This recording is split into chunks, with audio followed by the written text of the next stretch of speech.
biasa karena kita punya Tuhan, amin. Tidak terasa kita sudah ada di bulan November di tahun 2025. Sungguh sempurna penyertaan Tuhan dalam hidup kita, saudara. Oleh sebab itu saat ini kita mari membawa setiap kerinduan hati kita, pujian penyembahan kita untuk menyenangkan hati Tuhan pada siang hari ini. Haleluya. Sebelum kita masuk dalam hadirat Tuhan, mari kita terus memperkatakan Mazmur 91, dalam lindungan Allah. Orang yang duduk dalam lindungan yang maha tinggi dan bermalam dalam naungan yang maha kuasa akan berkata kepada Tuhan, tempat perlindunganku dan kubu pertahananku, Allahku yang kupercayai. Sungguh dialah yang akan melepaskan engkau dari jerat penangkap burung, dari penyakit sampar yang busuk. Dengan kepaknya ia akan menudungi engkau, di bawah sayapnya engkau akan berlindung. Kesetiaannya ialah perisai dan pagar tembok. Engkau tahu usah takut terhadap dahsyatan malam, terhadap panah yang terbang di waktu siang, terhadap penyakit sampar yang berjalan di dalam gelap, terhadap penyakit menular yang mengamuk di waktu petang. Walau 1000 orang rebah di sisimu dan 10.000 di sebelah kananmu, tetapi itu tidak akan menimpamu. Engkau hanya menontonnya dengan matamu sendiri dan melihat pembalasan terhadap orang-orang fasik. Sebab Tuhan ialah tempat perlindunganmu, yang maha tinggi telah kau buat tempat perteduhanmu. Malapetaka tidak akan menimpa kamu, dan ular tidak akan mendekat kepada kemahmu. Sebab malaikat-malaikatnya akan diperintahkannya kepadamu untuk menjaga engkau di segala jalanmu. Mereka akan menantang engkau di atas tangannya, supaya kakimu jangan terantuk kepada batu. Singa dan ular tedung akan engkau langkahi, engkau akan menginjak anak singa dan ular naga. Sungguh hatinya melekat kepadaku, maka aku akan meluputkannya. Aku akan membentenginya, sebab ia mengenal namaku. Bila ia berseru kepadaku, aku akan menjawab. Aku akan menyertai dia dalam kesesakan. Aku akan meluputkannya dan memuliakannya. Dengan panjang umur akan kukenyangkan dia, dan akan kuperlihatkan kepadanya keselamatan daripadaku. Terima kasih Tuhan Yesus, terima kasih Bapa kami yang baik. Pada siang hari ini Tuhan, kami datang membawa setiap ucapan syukur kami di hadapan-Mu, setiap pujian penyembahan kami di hadapan-Mu ya Tuhan. Sebab kami rindu lawatan-Mu terjadi atas setiap kami Bapakku yang baik. Dan kami percaya dari awal hingga pertengahan ibadah kami ini, hanya nama-Mu saja yang kami muliakan, hanya nama-Mu saja yang kami tinggikan. Kami siap menikmati hadirat Tuhan, kami siap membawa korban syukur kami di hadapan-Mu. Haleluya, amin. Tetap dalam hadirat Tuhan, silakan duduk umat Tuhan. Angkat tanganmu, bawa ucapan syukurmu.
kami.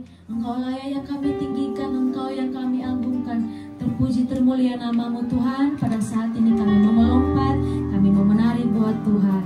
Yang siap menari buat Tuhan sama-sama katakan amin. Haleluya. Tuhan Yesus dahsyat, amin. Yang percaya Tuhan Yesus baik, berikan tepuk tangan yang terbaik buat Tuhan.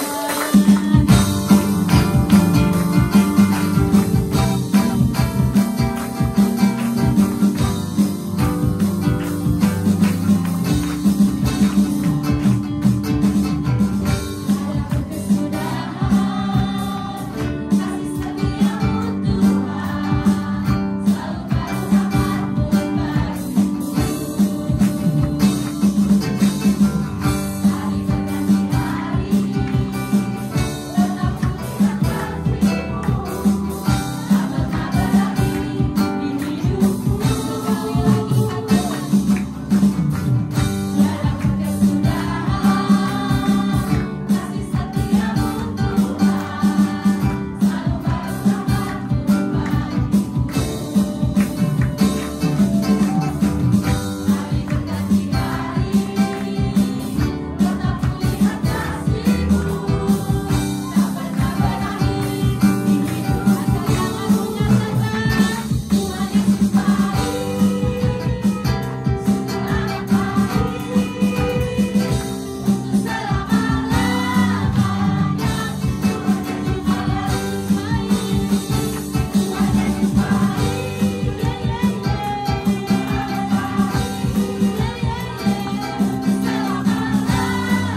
Seperti biasa di awal bulan kita akan berdoa bagi anak-anak kita yang luar biasa.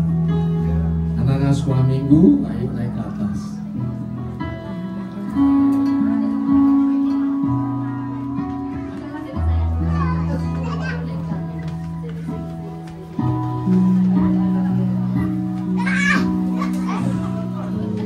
Anaknya siapa ini?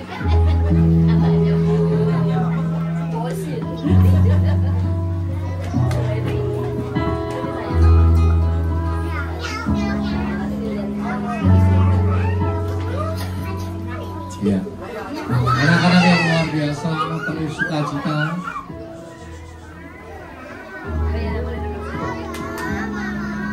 Baik banget ya.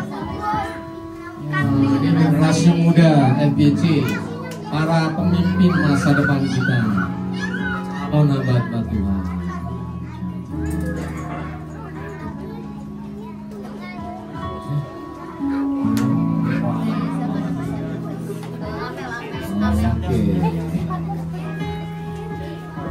Ya, mari kita arahkan tangan kita kepada anak-anak kita. Mari kita berdoa. Tuhan Yesus, sekarang kami berdoa untuk anak-anak kami yang luar biasa ini dalam nama Tuhan Yesus. Mereka masih kecil tetapi mereka sudah dipersembahkan untuk Tuhan. Hidup mereka ada dalam genggaman kasih Tuhan. Tuhan memberkati engkau dan sejahtera sukacita menyertai engkau. Kasih setia, kesehatan, kekuatan, berkat-berkat Tuhan melimpah atas engkau. Bukan hanya bagimu saja, tetapi bagi orang tuamu, ekonomi keluargamu diberkati Tuhan. Hikmatmu melimpah-limpah, kepandaianmu dahsyat ajaib. Sekalipun kau masih kecil, tetapi Tuhan memberikan rencana yang luar biasa bagi engkau di dalam nama Tuhan Yesus. Firman Tuhan berkata, biarkan anak-anak datang padaku. Dan sekarang ini Tuhan Yesus, anak-anak datang padamu. Mereka adalah ahli waris kerajaan surga. Mereka adalah biji mata Tuhan. Mereka adalah kekasih-kekasih Tuhan. Kasih Tuhan terus melimpah-limpah atas engkau. Dimanapun kau berada, Tuhan memberkati engkau.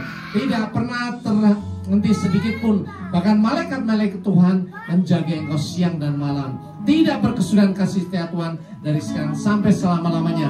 Bahkan dimanapun kau berada, Tuhan menjadikan kau berkat. Dimanapun kau berada, Tuhan menjadikan kau sukacita. Dimanapun kau berada, kasih Tuhan melimpah-limpah. Melimpah-limpah dalam nama Tuhan Yesus. Kasih karunia dari Allah Bapa dan damai sejahtera dari Tuhan Yesus, serta persekutuan yang manis dengan Roh Kudus menyertai kehidupanmu semuanya dari sekarang sampai Maranatha. Haleluya. Amin. Luar biasa.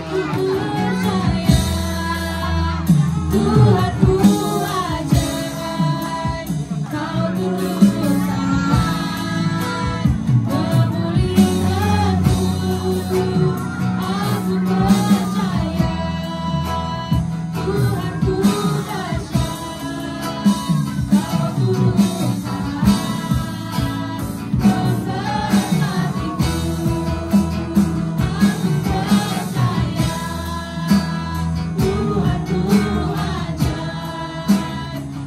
Tuhanku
Kami percaya saat ini Tuhan bersama-sama dengan kami.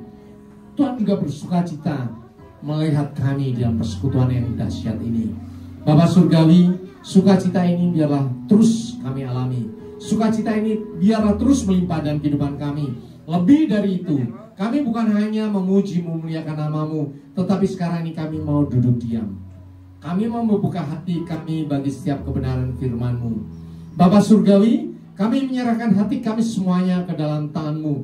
Lepaskan hati kami yang lama, gantikan hati kami dan hati yang baru, hati seorang murid, hati yang adalah tanah yang subur, sehingga setiap firman yang kami terima berakar dengan kuat, bertumbuh dengan subur, dan berbuah lebat dalam kehidupan kami. Semua yang percaya katakan amin. Kita ucapkan syukur pada Tuhan.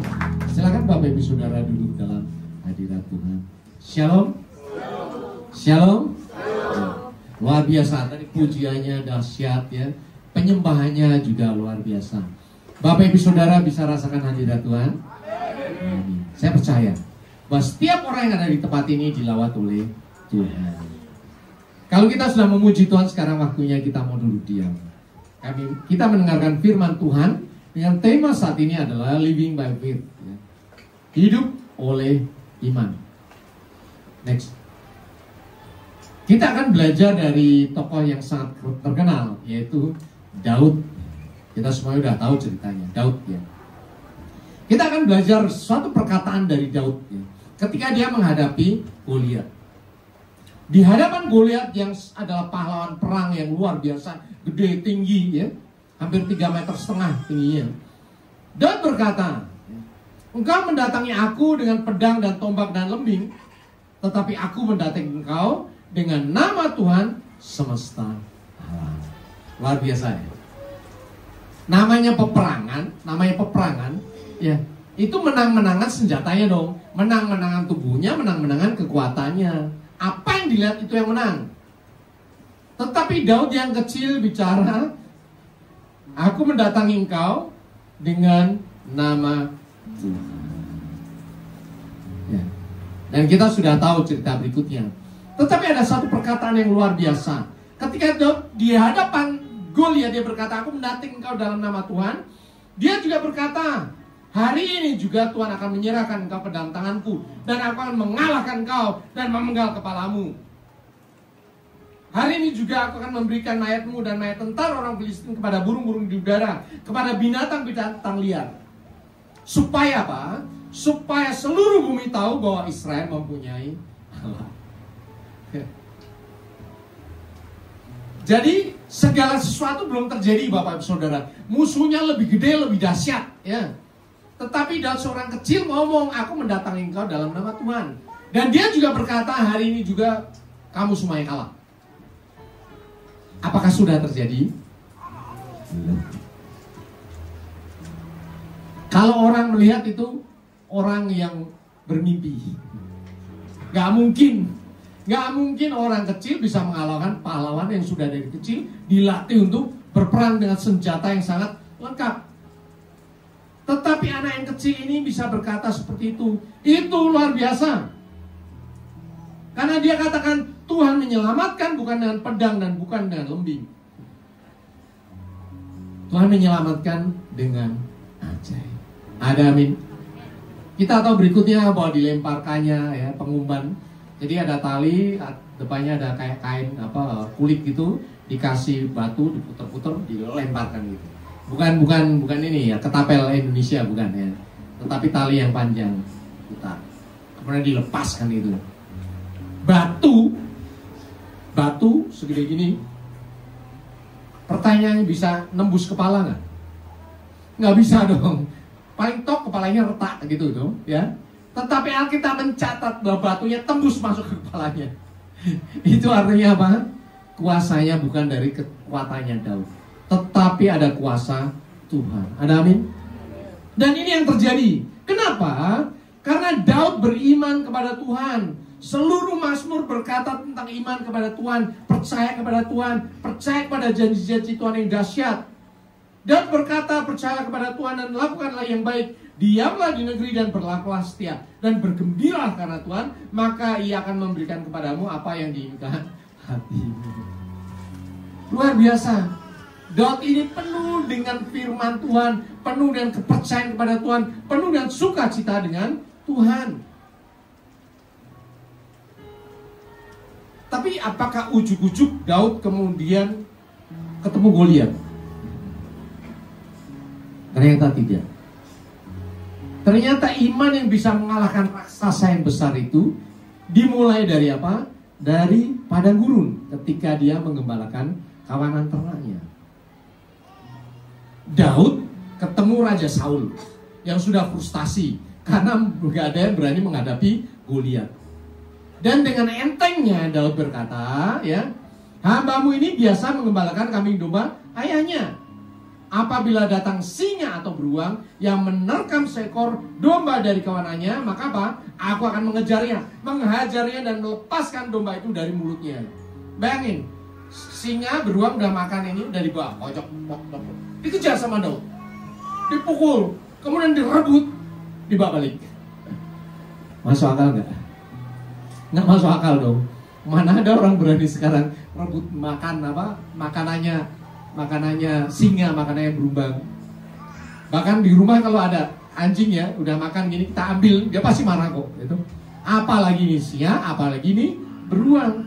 Tetapi ini yang dikatakan Daud kepada Saul. Ya. Kemudian apabila ia berdiri menyerang aku, maka aku akan menangkap janggutnya, menghajarnya dan membunuhnya. Baik singa maupun beruang telah dihajar oleh hambamu ini. Keren ya? Terus pertanyaannya, Daud ini ngomongnya sama siapa? Ngomongnya sama Saul, pahlawan perang, seorang raja. Saul punya anak namanya Yonatan, itu juga pahlawan perang. Jadi kalau zaman dahulu, itu nggak ada tentara reguler, tidak ada. Keluarga-keluarga itu ya tentara semuanya. Kayak sekarang di Israel. Ya. Cewek-cewek bawa senjata kemana-mana. Di rumahnya ada senjata. Memang seperti itu sampai sekarang ini. Ya. Jadi, yang diajak ngomong adalah panglima perang dan seorang raja. Yang ngomong anak kecil. Tapi pertanyaannya, dia percaya nggak? Si Saul ini percaya nggak? Ternyata Saulnya percaya. Luar biasa dong. Itu artinya apa? Yang dikatakan oleh Daud adalah ya dan amin. Yang dikatakan adalah yang benar. Yang dikatakan adalah ada hal yang berkuasa. Menyatakan kedahsyatan Tuhan melalui dirinya. Ada amin Bapak Ibu Saudara. Kesaksian yang paling dahsyat bukan ngomong tentang hal yang besar. Kesaksian yang dahsyat adalah membagikan diri sendiri. Kalau engkau berkata-kata dengan orang yang hebat, orang-orang yang terkenal, bagikanlah dirimu, maka kuasa Tuhan itu akan menjamah. Seperti Daud menjamah Saul. Luar biasa. Terus dari mana Daud bisa punya iman segede gaban seperti ini? Dimulai dari apa? Dari iman timbul dari mendengarkan firman Tuhan. Dikatakan apa? Iman timbul dari pendengaran dan pendengaran oleh firman Kristus. Ada satu leg ya, ada satu hal yang terputus dari Daud kecil, kemudian tiba-tiba kenapa bisa menghadapi Goliat. Ada satu tradisi Israel yang menyatakan bahwa Daud tinggal di Bethlehem, itu 10 km dari Yerusalem. Bethlehem ada tempat pengembalaan, tempat yang sangat bagus, berbukit-bukit dan banyak rumput-rumput dan ada juga mata air. Tempat itu adalah tempat yang paling bagus dipakai untuk beristirahat ketika melakukan perjalanan jauh. Ya. Ketika melakukan perjalanan jauh. Kita tahu pada masa itu belum ada mobil, belum ada kereta, yang ada orang jalan kaki. Bahkan Tuhan Yesus juga biasa jalan kaki dong. Ya, dari Nazaret, dari Kapernaum ke Yerusalem dia jalan kaki. Nah, ketika jalan kaki itu pada zaman dulu orang singgahnya di tempat-tempat yang seperti itu ya. Yang teduh, banyak mata air. Dan saat itu ada nabi-nabi yang terkenal, salah satunya Nabi Samuel. Dan hebatnya, Daud kecil itu dari dulu sudah kenal sama Samuel. Menurut tradisi Israel, ketika Samuel berjalan berhenti di Bethlehem, yang melayani dia adalah Daud. Sehingga ketika Samuel ngomong, dia dengerin. Daud yang kecil itu menangkap segala sesuatu yang dikatakan oleh nabi-nabi, dan itu menjadi apa? Iman. Dan iman ini yang dikatakan juga kepada Goliat. Luar biasa dong. Papanya nggak ngajarin dia karena dia orang yang dikucilkan oleh papanya. Dia kerjain cuma ngangon, ya. Sementara 7 orang abang-abangnya pahlawan perang. Sehingga ketika Samuel mau mengurapi anak-anak anak-anak papanya yang diurapi nomor 1 sampai 7, itu tidak menyertakan Daud sama sekali. Artinya Daud itu tidak diperhitungkan. Tetapi dahsyatnya, ketika dia di padang pembalaan, dia bertemu dengan nabi-nabi Tuhan. Dan nabi-nabi Tuhan ngomong sama dia dan dia mendengarkan. Keren ya? Ya. Itulah sebabnya sampai saat ini pun kita perlu mendengarkan hamba-hamba Tuhan ketika berbicara. Karena dari situlah iman kita dibangun. Ada amin? Di setiap persekutuan itulah iman kita dibangun. Firman Tuhan katakan, mari kita saling memperhatikan supaya kita saling mendorong dalam kasih dan dalam pekerjaan baik. Janganlah kita menjauhkan diri dari pertemuan-pertemuan ibadah kita seperti dibiasakan oleh beberapa orang, tetapi marilah kita saling menasihati. Dan semakin giat melakukannya menjelang hari Tuhan yang mendekat. Ya.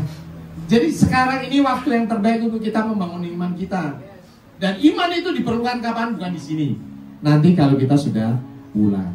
Iman itu diperlukan di mana? Nanti kalau kita bekerja. Di mana? Kalau kita di pasar. Di mana? Kalau kita di jalan. Disitulah iman diuji dan disitulah iman akan buat. Ada amin? Dan saya percaya setiap orang yang datang ke tempat ini, imannya dibangun oleh Tuhan secara dahsyat. Ada amin? Tidak ada satupun yang terluput. Karena apa? Firman Tuhan katakan, firmanku tidak akan kembali dengan sia-sia. Ya. Kenapa? Ya. Karena firman Tuhan itu adalah pelita langkah hidup kita. Daud berkata, firmanmu itu pelita bagi kakiku dan terang bagi jalanku. Ya. Saya tidak pakai pelita ya, pakainya lampu. Karena zaman sekarang nggak ada pelita. Lampu di mana kita jalan. Kalau kita malam hari mau pergi keluar kota dari Jakarta mau ke Semarang ya, lampu kita nyorotnya di mana coba? Lampu mobil kita sampai Semarang nggak? Di depan kita. Mana yang akan kita langkahi, disitulah terang menyorot. Sama juga dalam kehidupan kita. Tuhan tidak memberikan lampu sampai akhir hidup kita, tidak. Tetapi Tuhan memberikan terang bagi setiap langkah yang kita jalani, selangkah demi selangkah. Maka dikatakan, firman-Mu adalah pelita bagi kakiku, di depan, terus di depan. Di depan. Tetapi ketika kita terus melangkah sesuai dengan firman Tuhan, kita akan sampai di tujuan hidup kita. Amin. Ketika kita berdoa bahwa ada hal yang kita doakan yang besar, Tuhan akan menuntun kita sampai pada hal yang besar itu. Selangkah demi selangkah. Berjalanlah bersama dengan Tuhan. Ada amin.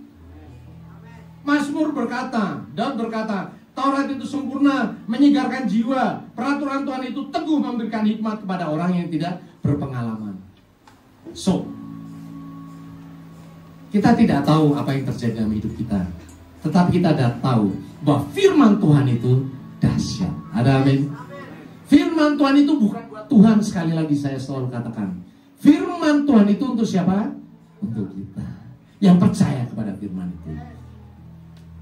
Firman itu membuat kita hidup dengan penuh berkat yang dahsyat selama di dunia.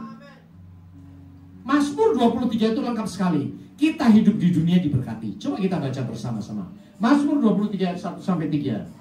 Mazmur Daud. Tuhan adalah gembalaku, takkan kekurangan aku.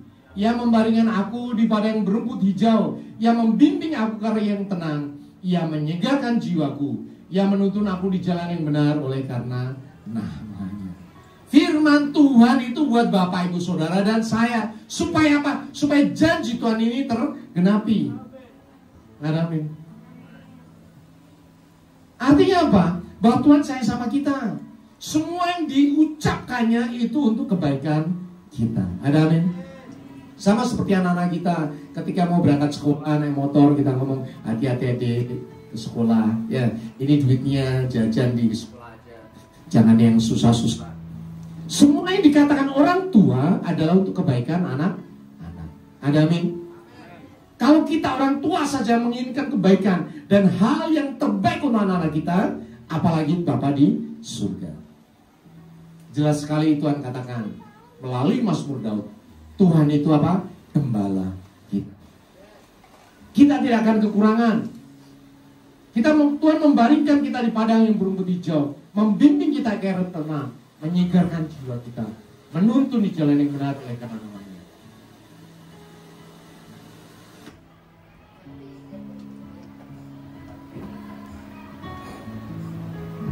Ya.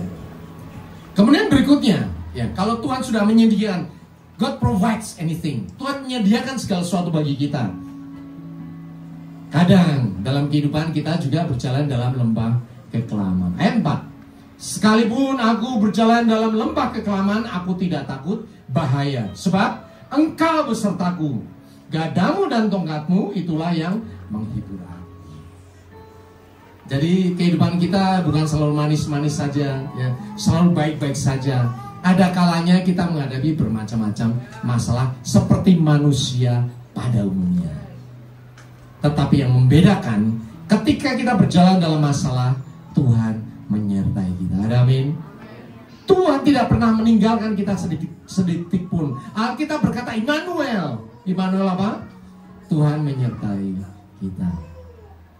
Menyertai Bapak Ibu Saudara dan saya. Dan lebih dahsyat lagi, ketika kita hidup di dunia, kita berbuat baik pun orang jealous ya. Kita diam saja orang juga jealous. Kita tidak menganggap musuh, mereka menganggap kita musuh. Tetapi apa yang dilakukan Tuhan untuk kita? Dahsyat. Engkau apa? Menyediakan hidangan bagiku di hadapan siapa? Lawanku. Engkau mengurapi kepalaku dan minyak pialaku penuh melimpah. Jadi ayat ini bukan kayak di orang Indonesia menyediakan hidangan gitu ya. Menyediakan hidangan satu piring gitu, bukan. Ayat ini berkata engkau menyediakan meja bagiku. Jadi semeja gede. Meja perjamuan disediakan untuk siapa? Untuk engkau yang mengasihi Tuhan. Di hadapan siapa? Di hadapan orang yang menyerang engkau. Itu artinya apa? Nggak usah pedulin orang lain. Nggak usah pedulin orang ngomong apa saja. Di hadapanmu adalah meja berkat. Ada amin? Sekalipun mereka jungkir balik, badut aja itu. Ya, hadapi yang di depanmu apa? Meja berkat. Dan urapan Allah menyertai engkau. Dan yang dahsyat sekali, bukan hanya menyertai engkau. Ayat 6 dikatakan kebajikan dan kemurahan belakangan mengikuti. Mengikuti itu bahasa aslinya selalu saya katakan yirdefuni bahasa Ibraninya. Yirdefuni itu mengejar, chasing after. Mengejar. Bukan hanya ikut jalan, bukan, mengejar. Jadi berkat itu aktif mengejar kita. Karena apa? Firman Tuhan katakan kesanalah Tuhan apa? Memerintahkan berkat. Kalau berkat diperintahkan Tuhan, apakah berkatnya jalannya pelan-pelan, Bapak Ibu Saudara? Kalau berkat diperintahkan Tuhan, dia akan terus mengejar semua orang yang diberkati. Ada amin? Dan itu adalah Bapak Ibu Saudara dan saya. Dan yang terakhir sekali luar biasa adalah, dan aku akan diam di dalam rumah Tuhan sepanjang masa. Ini firman Tuhan yang menjamin hidupmu selama di dunia maupun nanti di surga. Saya percaya katakan amin. Ini luar biasa sekali, dahsyat. Ya, karena Daud di masa 3.500 tahun ya, yang lalu sudah mencatat secara detail apa yang Tuhan berikan kepada kita, apa yang Tuhan sediakan kepada kita. Dan kita akan belajar terus dari Daud ini. Daud punya anak yang jadi raja namanya Salomo. Ya. Saya akan bahas Salomo bukan dari sisi bikin bait suci dan sebagainya, bukan ya. Tetapi secara overall, seluruh kehidupan Salomo dibandingkan dengan Daud. Nanti ada hubungannya dengan ayat ini. Salomo itu adalah raja yang berhikmat, yang pintar, cerdas. Ya, tetapi ada satu hal, kelemahan dari Salomo. Yaitu apa? Salomo mengandalkan hikmat dan kepandaian. Ya. Kalau Bapak Ibu Saudara baca Alkitab bolak-balik ya, sering nanti Bapak Ibu Saudara bisa menyimpulkan ya, Amsal Salomo itu apa? Mazmur Daud itu apa? Dan salah satu yang saya simpulkan adalah teka-tekinya Salomo. strategi Salomo itu ada di Amsal 18 ayat 1 sampai 36, panjang sekali. Tapi saya akan ambil ayat yang pertama dan ayat yang ke-35. Salomo berkata, bukankah hikmat berseru-seru dan kepandaian memperdengarkan suaranya? Ini semuanya berkata, ayat berikutnya berkata tentang hikmat, kepandaian, dan kepandaian. Ya, kalau orang dapatkan aku, dia dapatkan berkat terus semuanya. Dan luar biasanya, di akhir ayat itu tuh Salomo menulis apa? Karena siapa mendapatkan aku, artinya mendapatkan hikmat dan kepandaian, dia mendapatkan apa? Hidup. Kemudian apa? Tuhan berkenan akan dia. Halo Bapak Ibu Saudara, apakah kalau orang pandai, orang hikmat, dia punya hidup yang kekal? Belum tentu. Apakah kalau orang yang pinter, ya kan, lulus jadi juara terus, Tuhan berkenan sama dia? Kita tahu, di hadapan Tuhan, Tuhan tidak memandang kepala. Tuhan tidak memandang kemampuan, tapi Tuhan memandang siapa? Hati. Dibandingkan dengan Daud itu punya ayat yang menjadi rahasia di depan dia, sehingga dia bisa berhasil, yaitu di dalam Mazmur 119. Mazmur 119 itu adalah ayat yang terpanjang, Mazmur terpanjang dari ayat 1 sampai 176, dengan judul adalah bahagianya orang hidup menurut Taurat Tuhan. Jadi Bapak Ibu Saudara mulai bisa melihat kan, apa yang menjadi fokusnya Salomo, apa yang menjadi fokusnya Daud. Salomo mendewakan akal pikiran, tetapi Daud berfokus pada firman Tuhan. Firman Tuhan di dalam Mazmur dikatakan, nomor 1, berbahagialah orang yang hidupnya tidak bercela, yang hidup menurut siapa? Taurat Tuhan. Artinya Daud itu berkata, orang hidupnya berbahagia adalah hidup yang mengandalkan firman Tuhan. Kalau Salomo apa? Salomo apa? Yang mengandalkan kepandaian dan memperoleh hikmat. Menurut manusia ya wajar, orang mesti pinter dong supaya bisa berhasil, bisa hebat ya. Tetapi ternyata itu yang menjerumuskan dia. Ada hal yang di luar nalar pikiran yang dilakukan oleh Daud di Mazmur 119. Ayat 23. Coba kita baca. Sekalipun pemuka-pemuka duduk bersepakat melawan aku. Ya. Kalau ada pemuka orang-orang besar bersepakat melawan Daud, contoh yang paling nyata ada Saul menyerang Daud, mau bunuh dia, apa yang dilakukan Daud? Kalau orang mau bunuh kita, mau menyerang kita, harus siapkan dong, serang balik dong, bikin pertahanan yang kuat dong. Tetapi apa yang dilakukan Daud? Dahsyat. Yang dilakukan Daud adalah, hambamu ini merenungkan ketetapanmu. Nggak masuk akal kan? Orang mau menyerang kita, tapi kita diam membaca firman. Itulah Daud. Ayat berikutnya, ayat 95. Orang-orang fasik menantikan aku untuk membinasakan aku. Ya, orang-orang jahat nunggu ini buat bunuh Daud ya. Tapi apa yang dilakukan oleh Daud? Aku hendak memperhatikan peringatan. Jadi mau orang jungkir balik ngapain? Daud apa? Tetap memperhatikan firman Tuhan. Daud apa? Merenungkan firman Tuhan. Keren sekali. Daud itu out of the box, di luar akal pikiran manusia. Sehingga Yesus adalah anak Daud, bukan anak Salomo. Yesus anak Daud. Kenapa? Daud benar-benar mencintai firman Tuhan. Firman-Mu ku cintai, aku mencintai Taurat-Mu. Mau orang bunuh dia tetap memperhatikan firman Tuhan. Luar biasa. Itu ada ciri anak-anak Tuhan. Ada amin. Kita akan belajar satu hal yang mungkin nanti Bapak Ibu Saudara mulai terbuka. Ini tidak pernah dikhotbahkan, tidak pernah. Ya. Tetapi kalau Bapak Ibu baca firman Tuhan, pasti ketemu ayat ini, yaitu mengenai masa hidup Salomo. Bapak Ibu Saudara, di dalam kitab Ulangan itu dinyatakan syarat-syarat orang menjadi raja. Ya. Syarat orang menjadi raja di dalam kitab Ulangan.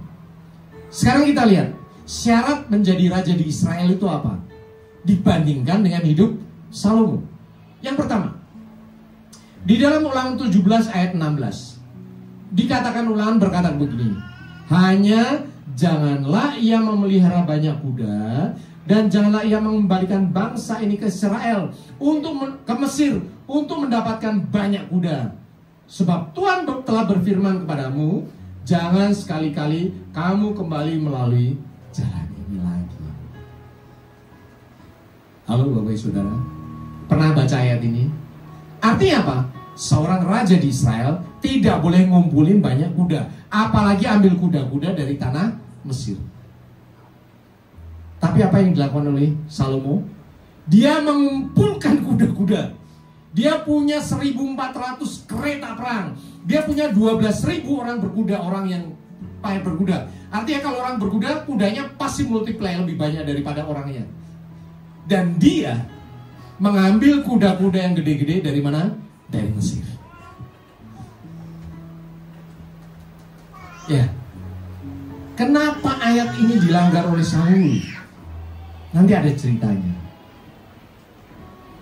Jadi nomor 1, perintah Tuhan, jangan mengumpulkan kuda-kuda. Makanya Daud tidak punya orang berkuda, selalu orang berjalan kaki. Pasukan infanteri bukan kavaleri. Dari zaman dulu Israel itu infanteri. Walaupun yang dihadapi kereta-kereta dia nggak peduli. Dia nggak peduli karena Tuhan yang berperang bagi dia.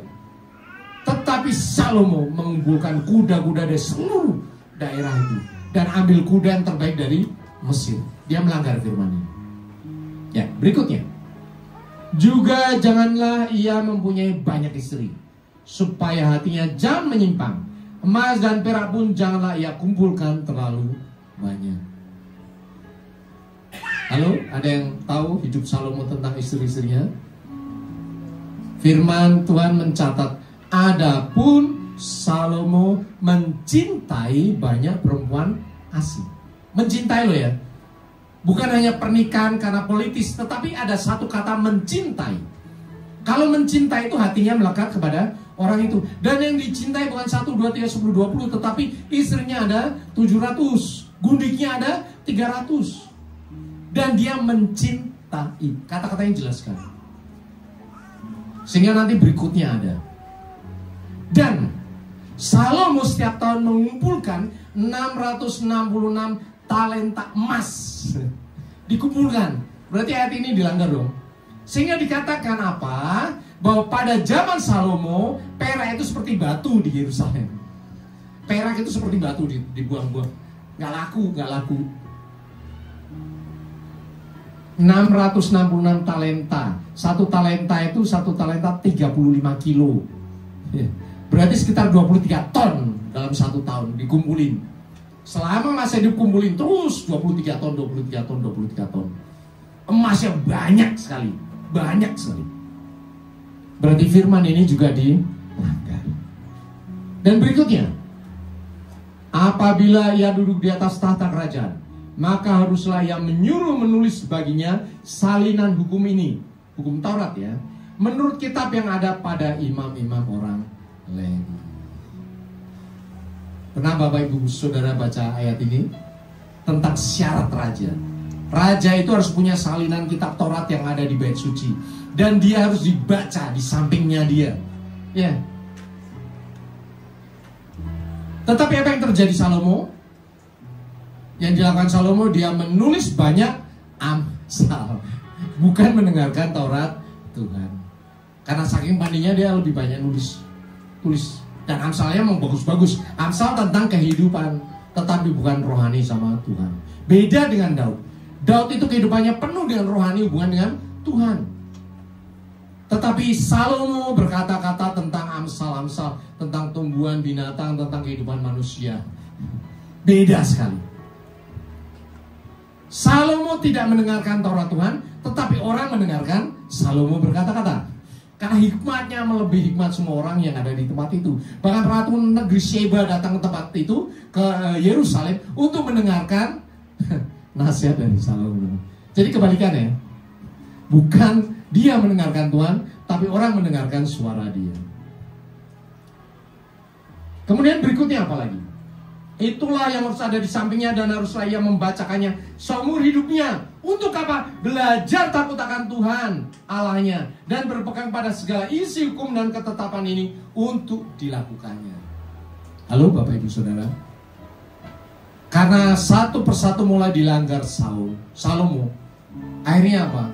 Hidup dia di bawah kendali istri-istrinya. Karena dia mencintai perempuan asing, maka perempuan asing itu di akhir hidupnya mengendalikan hidupnya. Perempuan asing itu bukan orang Yahudi, dia menyembah berhala, dewa-dewa. Dan dia menyuruh Salomo untuk sujud kepada berhala. Dan berhalanya bukan hanya satu, tapi puluhan ratusan berhala di tiap kota-kota istri-istrinya, dan Salomo tunduk pada mereka. Akhirnya kita tahu apa? Kerajaan Salomo dipecah oleh Tuhan. Israel Utara dan Yerusalem, Yehuda. Serem kan? Kita belajar dari orang yang sangat hebat ini. Bahkan Salomo di akhir hidupnya tidak berarti apa-apa, dan dia mulai menulis Pengkhotbah 1. Inilah perkataan pengkhotbah anak Daud, raja di Yerusalem. Kesia-siaan belaka, kata pengkhotbah, kesia-siaan belaka, segala sesuatu adalah sia-sia. Hidupnya dia sia-sia. Karena apa? Dia menolak firman Tuhan ini. Karena dia apa? Dia mengandalkan otak akal pikirannya. Bapak Ibu Saudara, apa yang terjadi pada masa Salomo sekarang terjadi lagi. Sejarah berulang terus. Anak-anak muda sekarang mana ada yang percaya pada Alkitab? Mereka percaya Alkitab itu bullshit, bohong, kuno, ya. Tetapi apakah Tuhan itu kuno? Apakah firman itu tidak berlaku lagi? Ya, justru dia akan menjadi Salomo, mengulangi kehidupannya Salomo. Pada masa tertentu dia akan dijatuhkan. Dia akan melihat hidupnya sia-sia. Zaman sekarang orang berkata, ya, religius itu ya make no sense, tidak berarti apa-apa. Itu hanya untuk orang bodoh saja. Tetapi justru dalam kebodohan itu Tuhan berkuasa. Ada amin. Justru Tuhan akan membuat orang pintar itu tunduk di hadapan Tuhan. Karena kedahsyatan Tuhan yang melingkupi kita. Kita berjalan bersama dengan otak kita, pengalaman kita. Tetapi di luar itu, di atas itu semuanya, kita mengandalkan Tuhan. Ada amin. Apa yang kita bisa kerjakan hanya di depan mata kita. Tetapi Tuhan sanggup mengubah segala sesuatu bagi kita. Ada amin. Dan belajarlah percaya pada firman Tuhan. Karena firman itu untuk engkau, bukan untuk Tuhan. Firman itu untuk menjaga kehidupanmu. Bahkan ketika engkau beriman kepada firman Tuhan, apapun yang engkau minta, doa-doamu dijawab oleh Tuhan. Alkitab berkata, jikalau kamu tinggal dalam aku dan firmanku tinggal dalam kamu, apa? Mintalah apa saja yang kamu kehendaki. Bapak Ibu Saudara, engkau boleh berdoa apa saja, bisa apa saja berdoa. Karena firman Tuhan ini yang menjamin engkau. Ada amin. Nggak usah takut berdoa. Ada orang berkata, oh jangan berdoa kayak gitu, doamu itu salah. Emang lu siapa? Ya. Yang anak Tuhan itulah Bapak Ibu Saudara, bukan orang lain. Engkau punya hubungan pribadi dengan Tuhan. Sekarang pertanyaan saya, ada nggak yang bisa mengatur anak-anak saya ngobrol dengan saya? Nggak ada dong. Suka-suka dia dong. Bagaimana cara mereka ngobrol? Ya urusan mereka dengan saya. Sama juga dengan Bapak Ibu Saudara. Hubunganmu dengan Tuhan adalah hubungan Bapa dan anak. Ada amin? Dan Bapak Ibu Saudara, sesuai dengan kehidupanmu, engkau bisa berkata apa saja. Kalau orang sudah tua, nggak bisa bahasa Indonesia, bisa yang baca Batak, yang ngomong aja, ya. Dengan Bapa di surga dan bahasamu sendiri. Kalau orang Jawa nggak bisa ngomong pakai bahasa Indonesia, ngomong aja pakai bahasamu sendiri. Tidak ada yang bisa dikte kamu bagaimana cara berkomunikasi dengan Bapamu yang di surga. Berkata-katalah dengan hatimu. Ada amin. Karena apa? Karena yang dahsyat Tuhan nyatakan begini. Dalam hal inilah Bapakku dipermuliakan, yaitu jika kamu berbuah banyak. Artinya ketika kita doa kita dijawab Tuhan, semuanya dijawab, itu berbuah nggak?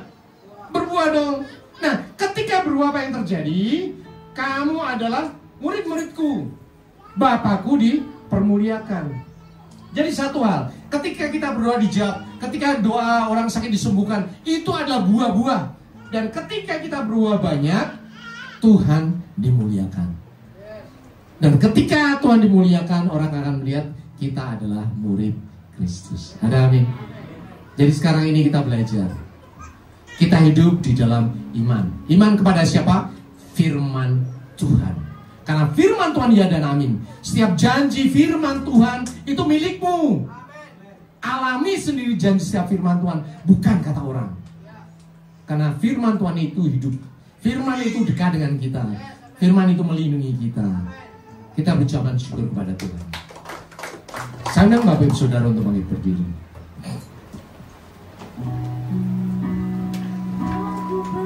Saya Tuhanku ajaib, Kau turun tangan memulihkanku. Aku percaya Tuhanku ajaib, Kau turun tangan memberkatiku. Aku percaya Tuhanku ajaib, Kau turun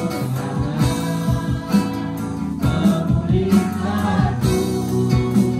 Aku percaya Tuhanku dahsyat, Kau turun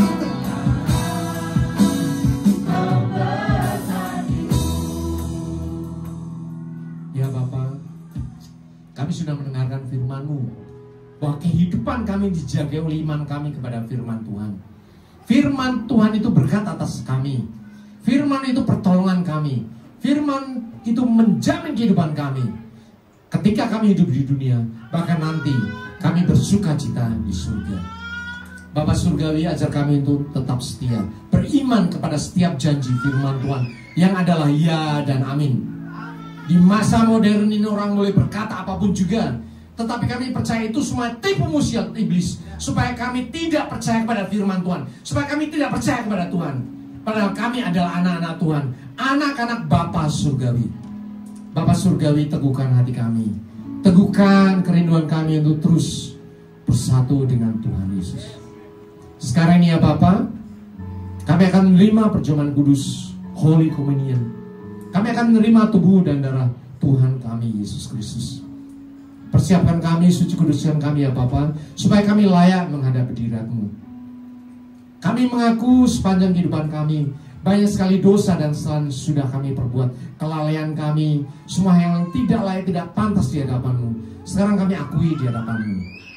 Bapak Ibu Saudara, akui dosa-dosamu dalam hatimu, ucapkan di hadapan Tuhan, supaya engkau layak di hadapannya, supaya engkau berkenan untuk bisa menerima perjamuan kudus Tuhan. Terus akui semua dosa dan kesalahanmu di hadapan Tuhan, dosa-dosamu di hadapan Tuhan. Firman Tuhan katakan, marilah kepadaku semua yang letih lesu dan berbeban berat, aku akan memberikan kelegaan kepadamu. Sekarang kau ikuti kata-kata ucapkan, Tuhan Yesus, sekarang ini aku menyerahkan semua letih lesu, beban berat, pergumulan hidup, sakit penyakit, dosa, ketakutan, kekhawatiran, kecemasan, kegentaran, penderitaan, kesengsaraan, kesedihan, kekecewaan, kepahitan hati yang kami alami, kami pikul, kami rasakan sampai sekarang ini. Semuanya kami serahkan ke dalam tangan Tuhan Yesus. Dan terima kasih, sekarang ini Tuhan Yesus sudah memberikan damai sejahtera, sukacita, kelegaan, pemulihan, kesembuhan, kuasa yang dahsyat dari surga. Firman Tuhan berkata, pikulah kuk yang kupasang dan belajarlah kepadaku. Karena aku lemah lembut dan berhati, maka jiwamu akan mendapatkan ketenangan. Sekarang kau ikuti kata-kata ucapan Tuhan Yesus. Sekarang ini kami menerima kuk yang Tuhan pasang di bahuku, yang terpasang juga di bahu Tuhan Yesus, sehingga kemanapun Tuhan Yesus membawa, aku mau mengikuti dan aku mau belajar dari Tuhan Yesus yang lemah lembut dan rendah hati. Dan sekarang ini jiwaku mendapatkan ketenangan karena Kuk Tuhan Yesus itu enak, dan beban Tuhan Yesus itu ringan. Firman Tuhan berkata, ampunilah maka kau diampuni. Doakan, berkati setiap orang yang menganiaya engkau. Sekarang kita ucapkan bersama-sama, Tuhan Yesus, sekarang ini kami mengampuni semua orang yang bersalah kepada kami. Bahkan kami memberkati mereka semuanya dalam nama Tuhan Yesus. Bapa Surgawi, lihat anak-anakmu sudah menyerahkan semua kehidupannya ke dalam tangan-Mu. Dan Tuhan sudah menyuci kuduskan kehidupan mereka. Seperti firman berkata, sekalipun dosa merah seperti tirmizi, Tuhan buat putih seperti salju. Sekalipun merah seperti kain kesumba, Tuhan buat putih seperti bulu domba. Dan sekarang engkau sudah kudus, suci, layak di hadapan Tuhan untuk menerima perjamuan kudus Tuhan. Terima kasih Allah Bapa, terima kasih Tuhan Yesus, terima kasih Roh Kudus. Haleluya. Amin. Bapak Ibu Saudara, sekarang kita persiapkan perjamuan kudus kita.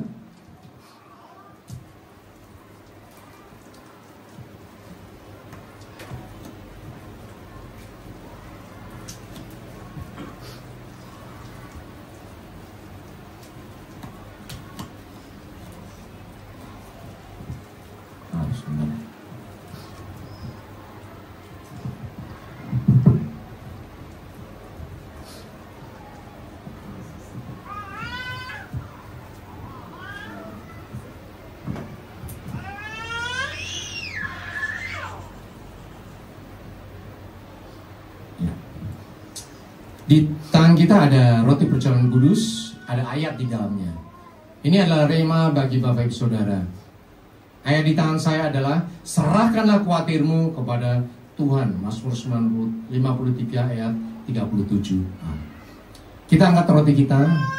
Firman Tuhan berkata, sebab apa yang telah kuteruskan kepadamu telah kuterima dari Tuhan, yaitu bahwa Tuhan Yesus pada malam waktu ia diserahkan mengambil roti, dan sudah itu ia mengucap syukur atasnya. Ia memecah-mecahkannya dan berkata, inilah tubuhku yang diserahkan bagi kamu, perbuatlah ini menjadi peringatan akan aku. Tuhan Yesus, di tangan kami ada roti yang terpecah-pecah. Persatuan roti ini dan kuasa tubuh Kristus yang sudah terpecah-pecah bagi penebusan dosa kami, sehingga pada saat kami makan, firman Tuhan terjadi atas kehidupan kami. Oleh bilur-bilurmu kami menjadi sembuh. Engkau miskin supaya kami menjadi kaya. Engkau menderita supaya kami bersuka cita. Bahkan engkau mati supaya kami memperoleh hidup yang kekal. Tubuh Kristus, makanlah dalam nama Kristus.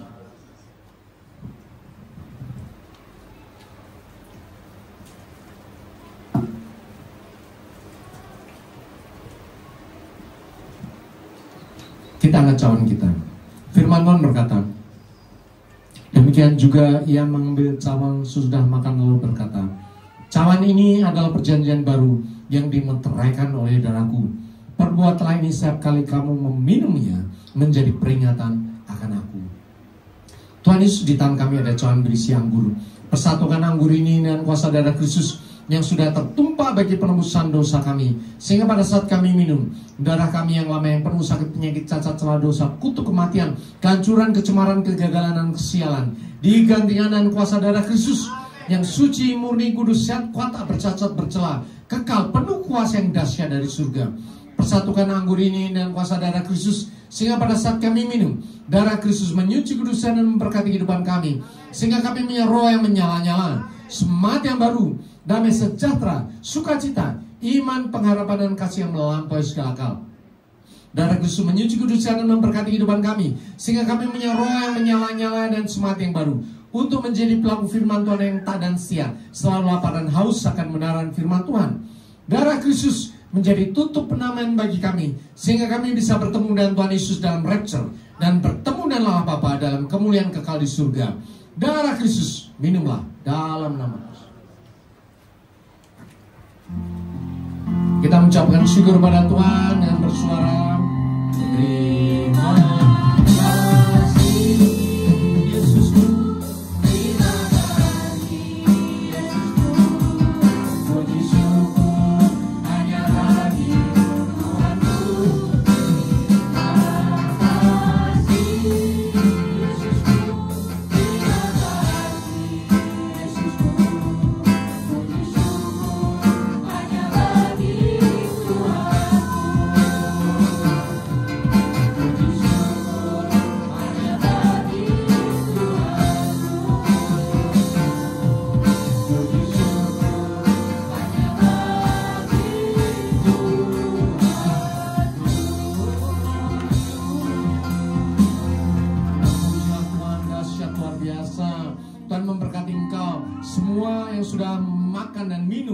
pinjaman kudus diberkati oleh Tuhan. Sakit penyakitmu disembuhkan oleh Tuhan.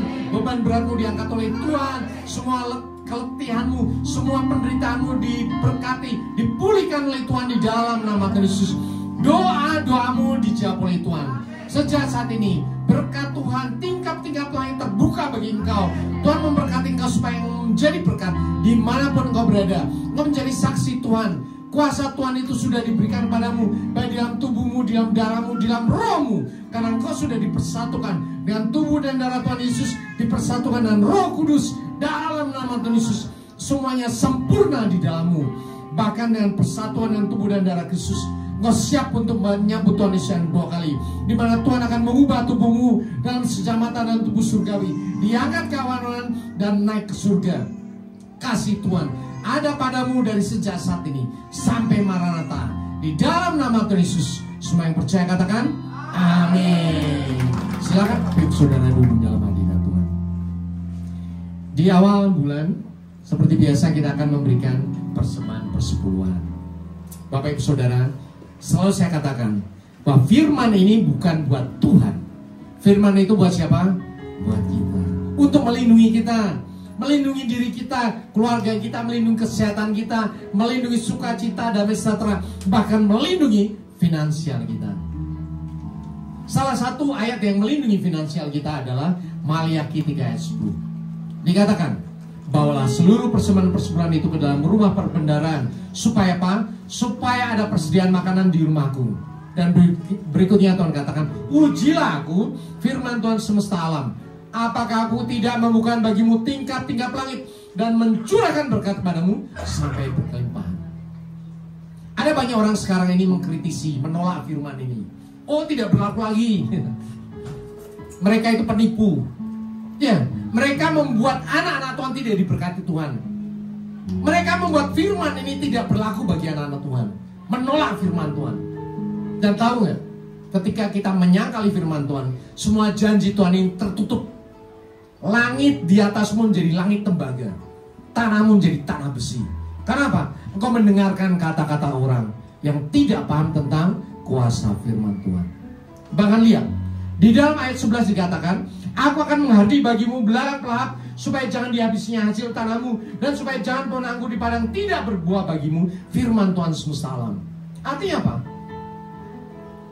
Ketika bangsa Israel ada di tanah Mesir, kemudian Tuhan memberikan tulah, 10 tulah kepada bangsa Mesir. Salah satu tulahnya apa? Belalang pelahap. Ada jutaan belalang turun. Deng. Kemudian tanahnya, pohon-pohonnya semuanya dimakan habis. Habis dimakan. Pertanyaannya, di tanah Goshen ada belalang? Tidak ada. Karena apa? Tuhan yang melindungi mereka. Dan sekarang ini di seluruh dunia ada banyak belalang pelahap. Kita tidak di Goshen lagi, tapi kita pribadi dengan pribadi, keluarga dan berkeluarga. Bagaimana Tuhan melindungi kita? Salah satunya adalah melalui persembahan persepuluhan. Orang yang berkata persepuluhan itu bohong, tidak ada lagi. Di tubuhnya banyak belalang pelahap. Berapapun dia dapat duit, pada saat itu habis. Dengan segala kecelakaan, duka cita, musibah, semuanya terjadi. Tetapi sekalipun kita mendapatkan berkat kelihatannya sederhana saja, ketika kita setia memberikan persembahan persepuluhan, belalang pelahap tidak ada. Hidup kita sepanjang sebulan diberkati, dijagai oleh Tuhan. Ada amin? Dan bahkan berlimpah-limpah. Itu apa? Janji Tuhan. Yang percaya katakan amin. Mari kita berdoa. Tuhan Yesus, sekarang kami mengimani janji Tuhan yang menyatakan bahwa perlindungan Tuhan salah satunya adalah melalui persembahan persepuluhan itu. Engkau adalah raja di atas segala raja. Bagimu persembahan kami tidak ada artinya apa-apa. Tetapi bagimu kesetiaan kami itulah yang paling penting. Ketaatan kami itulah segala-galanya yang Tuhan inginkan dalam kehidupan kami. Dan sekarang ini kami mau taat kepada firman Tuhan. Kami percaya bahwa setiap janji Tuhan itu bagi kami, bagi perlindungan ekonomi kami, perlindungan keluarga kami.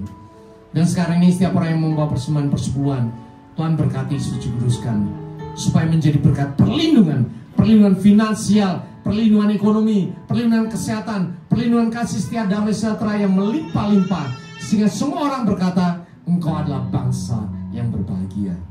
Di dalam nama Tuhan Yesus. Haleluya. Amin. Seperti bermimpi, Tuhan pulihkan Sion, dan kita bersuka cita, mulut kita penuh tertawa. Seperti bermimpi, Tuhan pulihkan kita, perkara besar Dia lakukan, marilah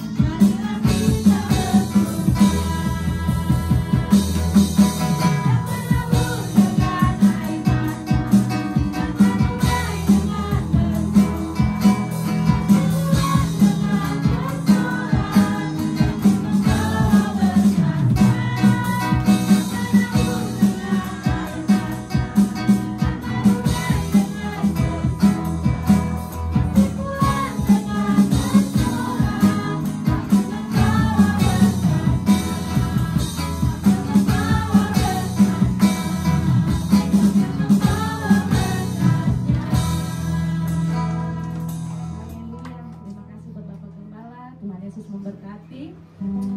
Adakah bagi Bapak Ibu yang berulang tahun dari tanggal 1 November sampai tanggal 30 boleh maju ke depan biar didoakan Bapak Gembala kita. Dari tanggal 1 sampai tanggal 30 ada yang berulang tahun? Ada yang berulang tahun? Depan kita doakan. Haleluya. Ada? Oh tidak ada. Haleluya. Oh ada. Wah, puji Tuhan, luar biasa.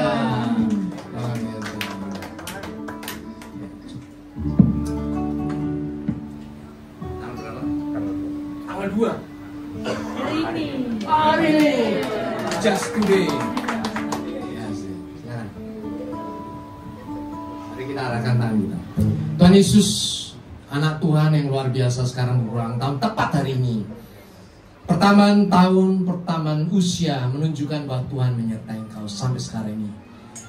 Kalau Tuhan sudah menyertai engkau sampai sekarang ini, Tuhan akan menyertai engkau pada masa-masa selanjutnya. Kasih Tuhan tidak berkesudahan. Kasih Tuhan memberkati engkau, memberkati keluargamu, memberkati apapun yang kau lakukan. Tuhan memberkati. Janji-janji firman Tuhan sekarang ada padamu, karena engkau mengasihi Tuhan. Perlindungan Tuhan tidak pernah undur daripadamu sejak saat ini sampai selama-lamanya. Kesehatan, kekuatan, damai sejahtera, berkat-berkat yang melimpah dari surga menjadi bagian hidupmu dari sekarang sampai selama-lamanya. Haleluya. Amin. Umur panjang.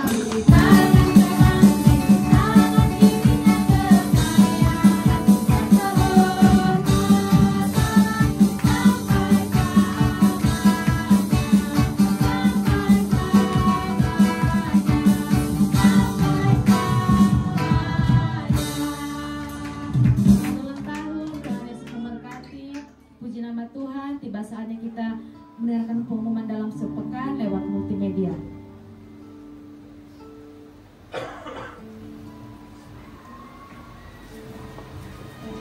Shalom jemaat Tuhan. Damai sejahtera bagi kita semua. Senang sekali dapat menyapa jemaat Tuhan yang terkasih. Tema kita dalam minggu ini adalah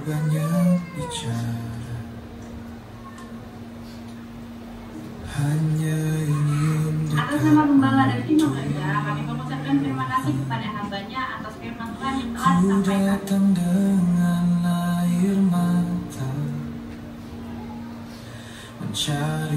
Berikut kami sampaikan pengumuman GBI FGC dalam sepekan. Ibadah raya diadakan 2 kali. Ibadah pertama pukul 9 pagi dan ibadah kedua pukul 11 siang. Setiap ibadah disertai dengan ibadah sekolah minggu. Ibadah generasi Yeremia diadakan 1 kali dalam sebulan pukul 1.30 di tempat ini. Bagi anak muda, mari datang dan bertumbuh bersama di dalam Tuhan. Ibadah BBI bulan ini akan diadakan pada hari Sabtu di minggu ketiga bertempat di GBI FGC. Bagi kaum wanita, mari datang dan belajar bersama-sama di dalam Tuhan. Untuk kul bulan ini akan diadakan kul gabungan pada hari Jumat bertempat di GBI FGC. Bagi saudara yang belum bergabung di kul, bisa menghubungi pelayan-pelayan Tuhan. Menara doa setiap hari Senin sampai Sabtu di tempat ini dan terbuka bagi semua jemaat Tuhan. Badminton PBI Sport diadakan tiap hari Kamis pukul 8 malam bertempat di Gourmetland City. Bagi yang menabur untuk persembahan dan perpuluhan, Bapak Ibu bisa mengirim lewat e-wallet atau e-banking ke rekening gereja dengan nomor 5222 4436 61 atas nama GBI FGC. Mari berpartisipasi untuk acara Natal dengan cara membeli kupon seharga 20.000 per lembar.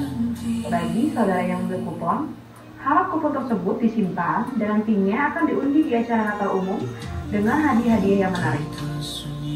Kami menyambut jemaat Tuhan yang pertama kali bergabung di tempat ini dan kami mengundang untuk hadir dalam beribadah di minggu selanjutnya. Demikian pengumuman dalam sepekan. Sampai jumpa minggu depan. Tuhan Yesus memberkati. Haleluya, tiba saatnya kita mengakhiri ibadah kita. Saya undang untuk sama-sama bangkit berdiri.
Terpuji Engkau Allah yang bertahta dalam kerajaan surga yang maha mulia. Tiada seperti-Mu ya Tuhan. Terima kasih ya Tuhan. Engkau memanggil kami ya Tuhan ke tempat ini dan di sini kami bersekutu memuji memuliakan Engkau ya Bapa dan juga mendengarkan firman-Mu ya Tuhan. Karena firman-Mu itu adalah kehidupan kami ya Bapa. Karena segala sesuatu akan lenyap, tetapi firman-Mu akan tetap untuk kekal selamanya ya Tuhan. Terima kasih ya Bapa untuk hamba-Mu ya Tuhan, Pak Indri ya Tuhan, dan gembala kami di tempat ini ya Tuhan, yang telah yang memberikan firman ini ya Tuhan. Dia telah menyampaikan isi hati-Mu ya Tuhan melalui yang Engkau letakkan dalam hatinya ya Tuhan. Kiranya Engkau memberkati kehidupan Pak Gembala ya Tuhan, dan juga Ibu Indri dan juga anak-anaknya ya Tuhan. Engkau melimpah berkat-Mu ya Tuhan dalam kehidupannya, karena beliau adalah hamba-Mu yang setia ya Tuhan. Terima kasih ya Bapak, kami juga berdoa untuk gembala pembina kami ya Tuhan, Pak Niko ya Tuhan, dan juga staf penggembala dan juga keluarga semuanya ya Tuhan. Kau berkati ya Tuhan, Kau pakai lebih lagi ya Tuhan untuk bangsa-bangsa ya Tuhan. Begitu juga dengan gembala rayon kami ya Tuhan, Pak Andi Markus ya Bapak, dan juga istri dan juga semua staf penggembala dan juga anak-anaknya ya Tuhan. Dan yang Kau memberkati beliau ya Tuhan di rayon ini ya Tuhan, memberikan hikmat ya Tuhan untuk membimbing kami di rayon 18 ini ya Tuhan. Ya Bapak, terima kasih ya Tuhan untuk pelayan-pelayan-Mu ya Tuhan yang mengambil bagian pada siang hari ini Tuhan, dan juga pada pagi hari ini Tuhan, untuk WL, singer, pemain musik, penjaga keamanan, guru sekolah minggu ya Tuhan. Engkau memberkati ya Tuhan pelayanan kami ya Tuhan. Kau pakai kami lebih lagi ya Tuhan dimanapun kami berada ya Tuhan. Dan juga jemaat-jemaat-Mu yang di sini ya Tuhan, yang hadir saat ini. Terima kasih ya Tuhan. Kau memberkati kehidupannya ya Tuhan. Kau memberkati keluarganya ya Tuhan, dan juga anak-anaknya ya Tuhan. Kau berkati semua pekerjaannya ya Tuhan. Engkau memberkati ya Tuhan semua usaha-usahanya ya Bapak. Ya Tuhan, kami berdoa untuk bangsa dan negara kami yang besar ya Tuhan, bangsa Indonesia ini. Kau berkati pemimpin kami ya Tuhan. Kau berikan hikmat ya Tuhan pada presiden, wakil presiden, para menteri ya Tuhan, sampai jajaran pemerintahan yang paling rendah ya Tuhan. Kau memberkati semua program di bangsa kami ini ya Tuhan, untuk menjadi kemuliaan bagi-Mu ya Bapa. Ya Tuhan, di sini sudah kami kumpulkan ya Tuhan persembahan dan perpuluhan kami ya Bapa. Dan ini menjadi kemuliaan bagi-Mu ya Tuhan, bisa dipakai untuk kemuliaan bagi-Mu di tempat ini ya Tuhan, menjangkau jemaat-jemaat ya Tuhan, lebih lagi ya Bapa di tempat ini. Berkati ya Tuhan tangan-tangan yang mengelolanya ya Tuhan, tangan-tangan yang memberinya ya Tuhan, berkati melimpah ya Tuhan. Kami percaya ya Tuhan, Engkau menggenapi kehidupan kami ya Tuhan. Apapun pekerjaan kami dan dimanapun Engkau menempatkan kami ya Tuhan, Engkau memberikan berkat bagi kami ya Bapa. Ya Tuhan, sebentar lagi akan pulang ya Tuhan, sertai kami ya Tuhan. Kami percaya kami selalu aman dalam perlindungan-Mu ya Tuhan, dimanapun kami berada ya Bapa. Bersama dengan doa berkat yang akan disampaikan oleh Bapak Gembala ya Tuhan, sempurnakanlah doa kami ini dalam doa Bapa kami. Bapa kami yang di surga, dikuduskanlah nama-Mu, datanglah kerajaan-Mu, jadilah kehendak-Mu di bumi seperti di surga. Berikanlah kami pada hari ini makanan kami yang secukupnya, dan ampunilah kami atas kesalahan kami, seperti kami juga mengampuni orang yang bersalah kepada kami. Dan jangan membawa kami dalam cobaan, tapi lepaslah kami daripada yang jahat. Karena Allah yang kerajaan dan kuasa dan kemuliaan sampai selama-lamanya. Sidang jemaat yang dikasihi oleh Tuhan Yesus, Engkau adalah biji mata Tuhan. Kasih Allah ada padamu, bahkan roh Allah yang dahsyat sekarang menyertai engkau. Kembalilah ke dalam kenyataan hidupmu sehari-hari. Taatilah firman Tuhan. Hiduplah dengan kuasa iman kepada firman Tuhan. Bagikanlah kasih Tuhan kepada semua orang. Dan untuk itulah engkau menerima berkat Tuhan. Angkat kedua tanganmu dan aminkan setiap berkat ini. Tuhan memberkati engkau. Tuhan memberkati suami, istri, anak-anak, cucu-cucumu. Tuhan memberkati rumah tanggamu dan finansialmu. Tuhan memberkati sekolah dan studimu. Tuhan memberkati setiap pekerjaan dan usahamu. Apapun yang kau rencanakan, apapun yang kau perbuat, Tuhan membuat semuanya berhasil. Kasih karunia dari Allah Bapa dan damai sejahtera dari Tuhan Yesus serta persekutuan yang manis dengan Roh Kudus menyertai kehidupanmu dari sekarang sampai Maranatha. Tuhan Yesus datang yang kedua kali menjemput kita di awan-awan yang permai, bahkan sampai selama-lamanya. Semua yang percaya dan sudah diberkati Tuhan Yesus katakan amin.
Selamat hari Minggu, selamat pulang. Tuhan Yesus memberkati.